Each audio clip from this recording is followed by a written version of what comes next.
Assalamualaikum warahmatullahi wabarakatuh. Perkenalkan, nama saya Linda Aryani, semester 1 Keperawatan Setikes Patria Husada Blitar. Di sini saya akan membuat video wawancara mengenai ODA, orang dengan HIV/AIDS. Assalamualaikum Kak. Waalaikumsalam. Perkenalkan, nama saya Linda Aryani, semester 1 Keperawatan Setikes Patria Husada Blitar. Di sini saya akan mengajak kakaknya untuk berdiskusi mengenai ODA, orang dengan HIV/AIDS. Apakah kakaknya bersedia? Iya Mbak, saya bersedia.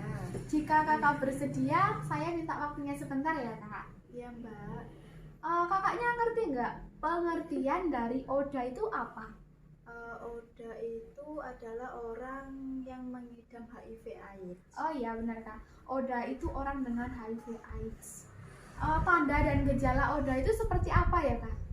Setahu saya tanda gejala dari orang yang mengidap HIV/AIDS yaitu berkeringat di malam hari tanpa melakukan aktivitas apapun. Lalu sariawan yang tak kunjung sembuh, lalu diare secara terus-menerus. Iya. Biasanya orang dengan HIV/AIDS itu mengalami demam yang tinggi kak. Selain demam yang tinggi, kita juga mudah capek. Terus ada lagi sakit kepala kak. Untuk cara penularannya itu seperti apa ya kak?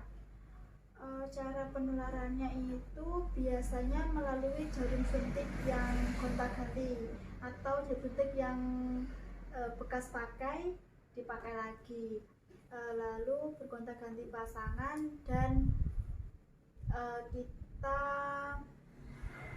meminum atau mengonsumsi obat-obatan terlarang atau narkoba. Ada lagi kak, itu untuk ibu yang sudah mengalami HIV/AIDS dan ibu tersebut sudah hamil, itu juga akan menular kepada janinnya. Bisa juga dengan transfusi darah. Misalkan kita menerima darah dan orang yang pendonor itu belum dicek itu mempunyai riwayat HIV/AIDS apa tidak. Jika itu mempunyai HIV/AIDS, itu rawan juga tertular pada yang menerima darahnya. Iya Mbak. Untuk cara pencegahannya itu seperti apa ya kak? Untuk pencegahannya sendiri yaitu tidak bergonta-ganti pasangan atau melakukan hubungan seksual menggunakan pengaman atau kondom, lalu tidak mengonsumsi obat-obatan terlarang. Iya kak, cara penularannya seperti itu. Kakak tahu tidak untuk cara pengobatan HIV/AIDS itu seperti apa? Maaf Kak, sebelumnya saya belum paham cara pengobatan HIV. Itu bagaimana ya Mbak cara pengobatan HIV, ataukah seperti penyakit TBC yang pengobatannya hanya jangka waktu 3-6 bulan selesai, atau bagaimana, atau itu harus minum obat seumur hidup Mbak? Kalau orang yang mengidap HIV/AIDS itu beda dengan orang yang mempunyai riwayat penyakit TBC kak. Kalau TBC itu kan bisa disembuhkan dengan obat, tidak perlu minum obat untuk seumur hidup kan tidak perlu kalau TBC. Kalau untuk HIV/AIDS itu kita perlu minum obat seumur hidup. Itu obatnya apa dan fungsinya buat apa Mbak? Itu biasanya kita minum obat ARV, antiretroviral, itu yang bertujuan untuk mencegah atau memperlambat perkembangan virus yang masuk ke dalam tubuh kita. Oh, berarti kalau orang yang sudah terkena HIV itu harus meminum obat sampai seumur hidup, dan itu fungsinya untuk biar virus di dalam tubuh itu berkembang secara lambat ya Mbak berarti? Iya kak, seperti itu. Kalau misalnya kita nggak minum obat itu bagaimana Mbak? Kalau misal kita tidak minum obat itu nanti efeknya itu semakin buruk pada diri kita kak. Bisa juga kita semakin hari itu kita mengalami kayak kurus tambah kurus gitu kak, dan bisa menyebabkan kematian juga kalau kita tidak meminum obat. Iya ya Mbak, udah paham. Ini kak, saya mau tanya, jika kakak di sekitarnya ada orang yang mengalami penyakit HIV/AIDS, respon kakak terhadap orang tersebut itu bagaimana?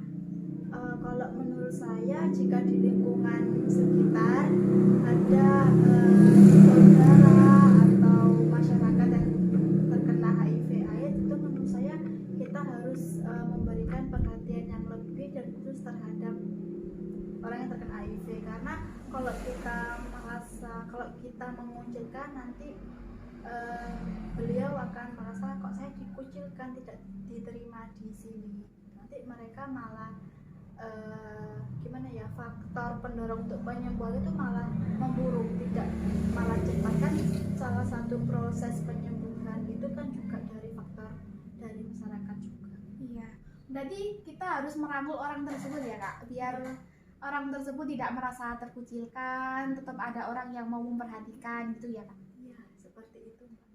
Gini kak, yakin kakaknya masih mau berkomunikasi secara langsung dengan pengidap HIV/AIDS? Apakah kakaknya tidak takut? Kalau berkomunikasi, menurut saya tidak takut, karena itu tadi Mbak, penularannya kan tidak melalui airborne gitu kan, penularannya kan melalui itu tadi Mbak. Tapi kalau menurut saya masih mau kok berkomunikasi dan makan bersama atau bergantian handuk dengan beliau, karena kan penularannya tidak dari air liur ataupun keringat. Oh iya kak, iya. Ya sudah kak, terima kasih ya kak atas waktu kakak. Diskusi kali ini sudah selesai ya kak. Nanti lain waktu minta waktunya lagi untuk diskusi dari topik lainnya. Sekian dari saya. Wassalamualaikum warahmatullahi wabarakatuh. Waalaikumsalam warahmatullahi wabarakatuh.